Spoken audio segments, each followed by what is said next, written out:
Ave María Purísima, sin pecado concebida. Queridos hermanos, segundo domingo de Cuaresma. Tenemos 3 lecturas muy bonitas. La primera es del libro del Génesis, capítulo 22, donde podemos ver la conversación entre Dios y Abraham.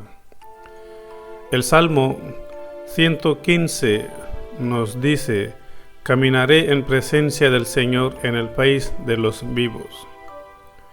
La segunda lectura es de la carta del apóstol San Pablo a los Romanos, capítulo 8, donde nos dice: si Dios está con nosotros, ¿quién estará contra nosotros?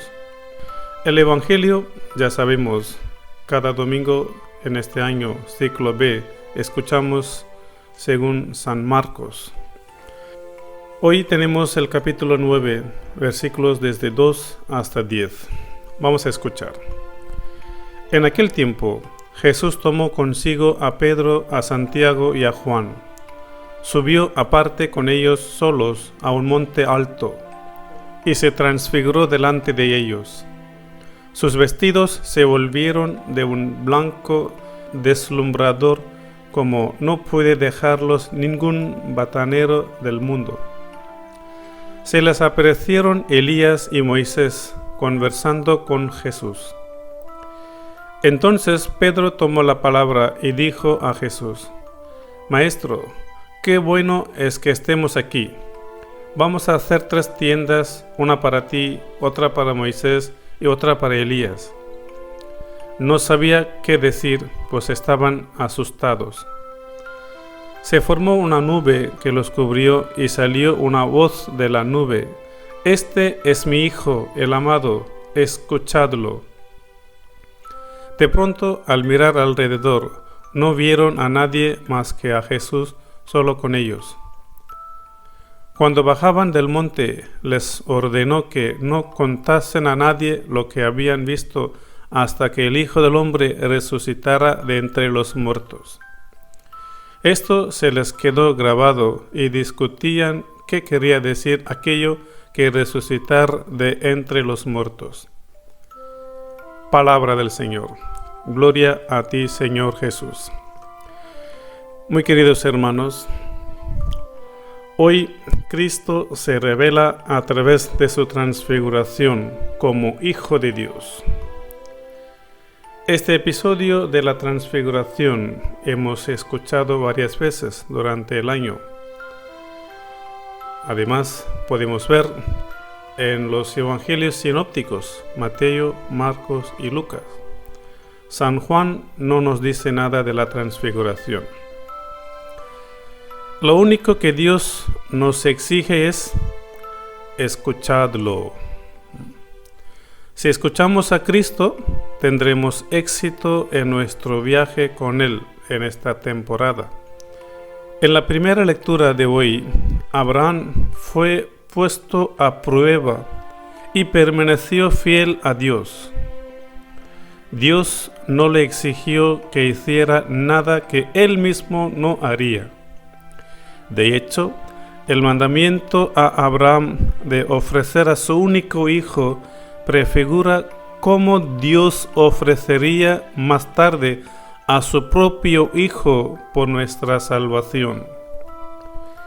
Dios impidió el sacrificio de Isaac porque la fe de Abraham era firme. ¿Qué aprendemos de Abraham hoy? La primera es que estuvo atento a la palabra de Dios y obedeció el mandato de Dios. El segundo es su confianza en Dios. La tercera es su generosidad hacia Dios. Esta es una temporada para hacer una pausa y pedirle a Dios: por favor, Señor, ¿qué debo hacer para hacerte feliz? La respuesta será simple.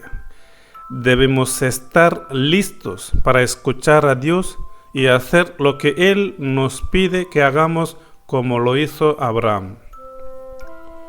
El Evangelio nos presenta la escena de la transfiguración de Jesús.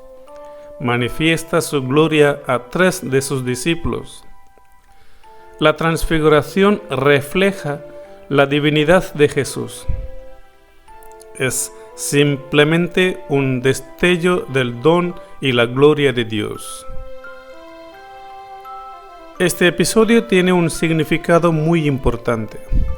Representó algo muy precioso para Jesús. Él tenía que hacer su propia decisión.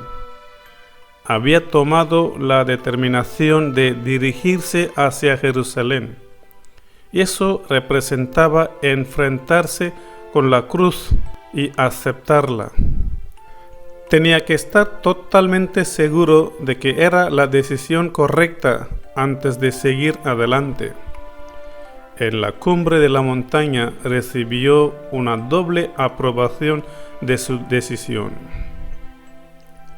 Moisés y Elías se reunieron con él. Moisés era el supremo legislador de Israel, al que debía la nación, la ley de Dios. Elías era el primero y el más grande de los profetas. Cuando estas dos grandes figuras se encontraron con Jesús, aquello quería decir que el más grande de los legisladores y el más grande de los profetas le decían, adelante. Quería decir que veían en Jesús la consumación de todo lo que ellos habían soñado en el pasado, que veían en Él todo lo que la historia esperaba y anhelaba. Es como si en aquel momento se le asegurara a Jesús que seguía el camino correcto, porque toda la historia había ido conduciendo a la cruz. En este episodio podemos ver también la voz de Dios. Como siempre, Jesús no consultó con sus propios deseos, sino se dirigió a Dios y le dijo, ¿qué quieres que haga? Le presentó a Dios todos sus planes e intenciones. Y Dios le dijo, estás actuando como mi propio Hijo amado, adelante. En el monte de la Transfiguración se le aseguró a Jesús que no había equivocado su camino. Vio no solo que la cruz era inevitable, sino que era esencialmente correcta. Muy queridos hermanos, en ese tiempo de Cuaresma, tenemos que mirar nuestra vida. En cada misa, el pan y el vino que ofrecemos en el altar se transfiguran y se transforman en el cuerpo y la sangre de Jesús. En otras palabras, nuestro divino Señor se transfigura ante nuestros ojos, tomando forma de pan y vino. Por tanto, así como la transfiguración de Jesús fortaleció a los apóstoles en su tiempo de prueba, cada Santa Misa debe ser nuestra fuente de fuerza celestial contra las tentaciones y nuestra renovación durante la Cuaresma. Dios habló con elocuencia y confirma el señorío de Jesucristo. Este es mi Hijo amado. Sin embargo, solo exige una cosa de nosotros: escuchadlo. Nuestra tarea en esta temporada es escuchar a Él, escuchar la voz de Dios. Escuchar a Cristo significa transformar nuestras vidas y cambiar nuestros caminos. Significa vivir de acuerdo con la palabra de Dios, que escuchamos todos los días. Escuchar a Jesús significa obedecer su voluntad y prestar atención a lo que la Iglesia nos enseña todos los días. Muy queridos hermanos, hemos aprendido dos mensajes importantes. Primero, de la vida de Abraham, obedecer a Dios, y segundo, sobre la vida de Jesús, tener cambios en nuestra vida. Cuando ponemos toda nuestra confianza en Dios, Él nos redimirá y nos salvará, nos dará toda la protección. Damos gracias a Dios por este tiempo, por este día. Pedimos para que tengamos buena conversión, para que tengamos la paz interior. Que la Santísima Virgen nos acompañe siempre en nuestra vida. Que así sea.